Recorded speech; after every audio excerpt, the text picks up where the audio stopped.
Hello everyone, मी विनया टेंबे आणि आज आपण टू डू या क्रियापदाची 7 वाक्य बनवूया. कुठच्याही मूळ क्रियापदाच्या मागे इंग्लिशमध्ये टू हा शब्द लावायचा असतो. फॉर एक्झाम्पल म्हणजेच उदाहरण म्हणून टू डू असं जसं मी म्हटलं तसंच टू टॉक बोलणे, टू रन धावणे, मूळ क्रियापद त्याच्यामागे टू असा इंग्लिशमधला एक नियम आहे. तसं ते मी इथे बोर्डवर लिहिलं आहे टू डू. म्हणजेच डू हे क्रियापद आहे, मागे टू हा शब्द लागतो त्याला आणि क्रियापद आपलं डू, त्याचा अर्थ आहे करणे. त्याची 7 वाक्य आता आज आपण बघणार आहोत.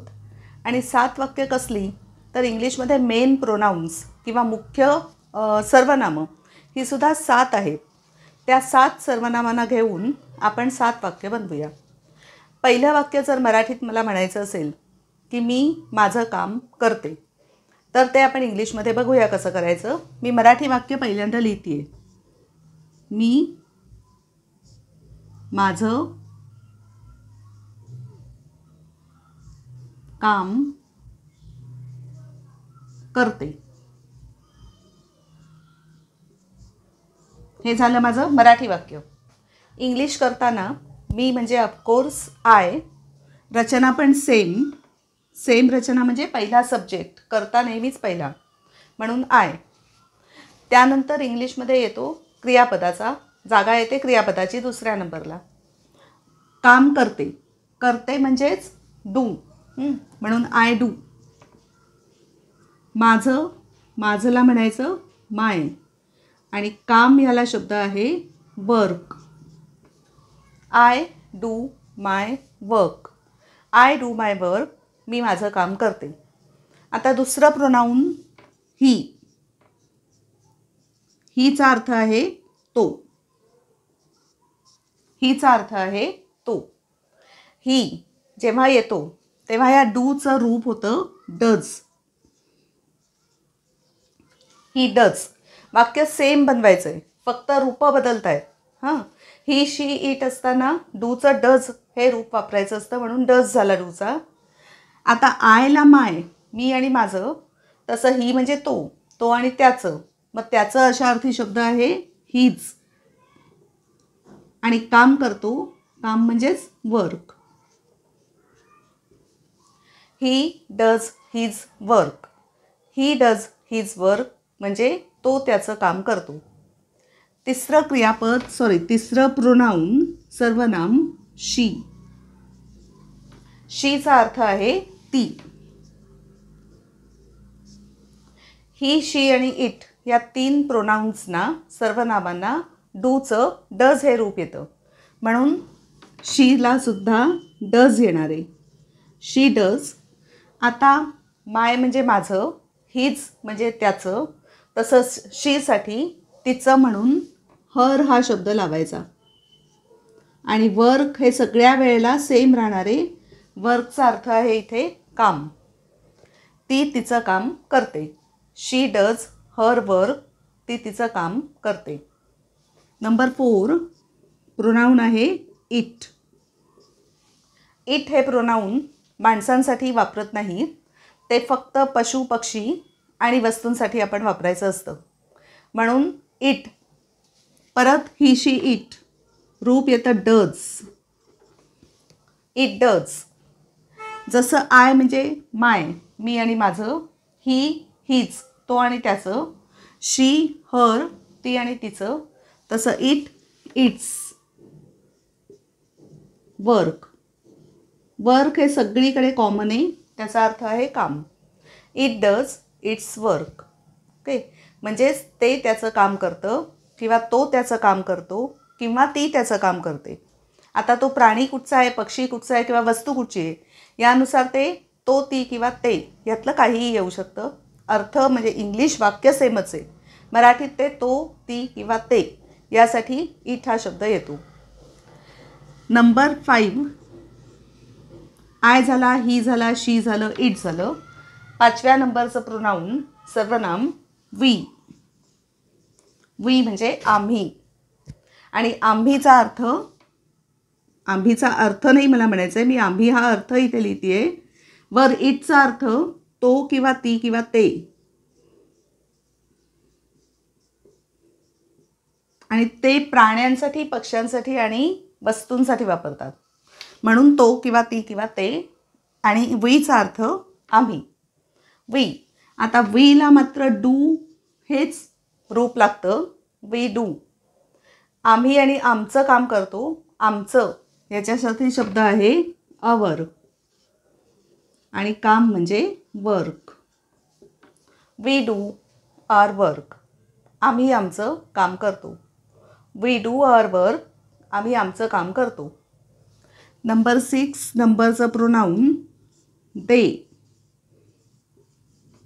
देचा अर्थ आहे ते. दे हा शब्द अनेक वचनी आहे. जेव्हा अनेक माणसं असतात, म्हणजे एकापेक्षा जास्त जेव्हा असतात, तेव्हा आपण दे हे सर्वनाम वापरायचं. देला सुद्धा डू हेच रूप लागतं. आता ते आणि त्यांचं, या त्यांचं याच्यासाठी रूप लागतं देअर. THEIR. या देअर त्यांचं या अर्थी जो आहे तो शब्द स्पेलिंग लक्षात ठेवायचं आहे. THEIR देअर म्हणजे त्यांचं. समजा तुम्ही THERE देअर लिहिलं, त्याचा अर्थ तिथे. THERE म्हणजे तिथे. उच्चार सेम आहे पण स्पेलिंग आणि अर्थ वेगळे आहेत. दे डू देअर वर्क. काम करतात. दे डू देअर वर्क. ते त्यांचं काम करतात. दे डू देअर वर्क म्हणजेच ते त्यांचं काम करतात. आणि 7व्या नंबरचं प्रोनाऊन आहे यू.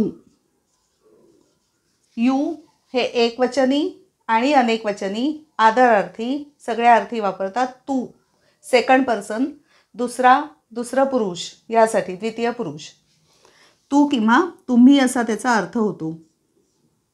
तू किंवा तुम्ही असा त्या यूचा अर्थ होतो. यूला सुद्धा डूच लागतं. डज होत नाही त्याचं. You do. आणि तुझं किंवा तुमचं म्हणजेच युअर. You do your. आणि वर्क म्हणजे काम. You do your work. तू तुझं काम करतोस. तू तुझं काम करतेस. किंवा तुम्ही तुमचं काम करता. वाक्य मराठीत 3 झाली तरी इंग्लिश वाक्य हे सेम आहे. You do your work. Okay. ही झाली 7 प्रोनाऊन. कुठची 7 pronouns? I, he, she, it, we, they आणि यू जी मी इथे लिहिली आहेत. त्या 7 प्रोनाऊननुसार आपण वाक्य बनवली आहेत. फक्त ही, शी आणि इट या 3 यांना डज लागतं. बाकी 4ही प्रोनाऊन्सला म्हणजे आय, वी, दे, यू या 4ही यांना डू लागतं. आणि त्याचप्रमाणे इथे हे शब्दसुद्धा 3ऱ्या नंबरचे शब्दसुद्धा बदलतात.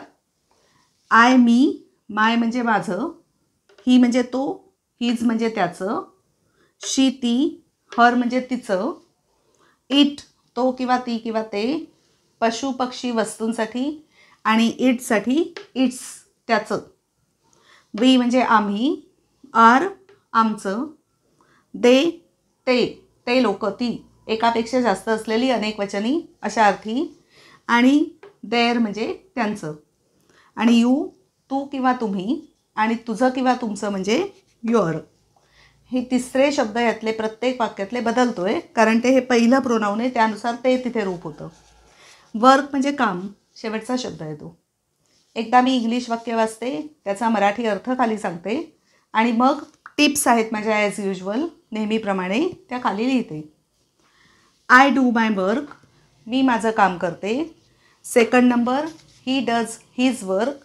तो त्याचं काम करतो. She does her work. ती तिचं काम करते. It does its work. ते त्याचं काम करतं. We do our work. आम्ही आमचं काम करतो. They do their work. ते त्यांचं काम करतात. You do your work. तू तुझं काम करतोस किंवा तुम्ही तुमचं काम करता. 7 प्रोनाऊन्स, त्याची 7 वाक्य, टू डू हे क्रियापद घेऊन. महत्त्वाची पहिली टीप काय आहे तर खाली इथे मी टिप्स लिहिते आहे तुमचा महत्त्वाच्या लक्षात ठेवण्याच्या. पहिली टीप,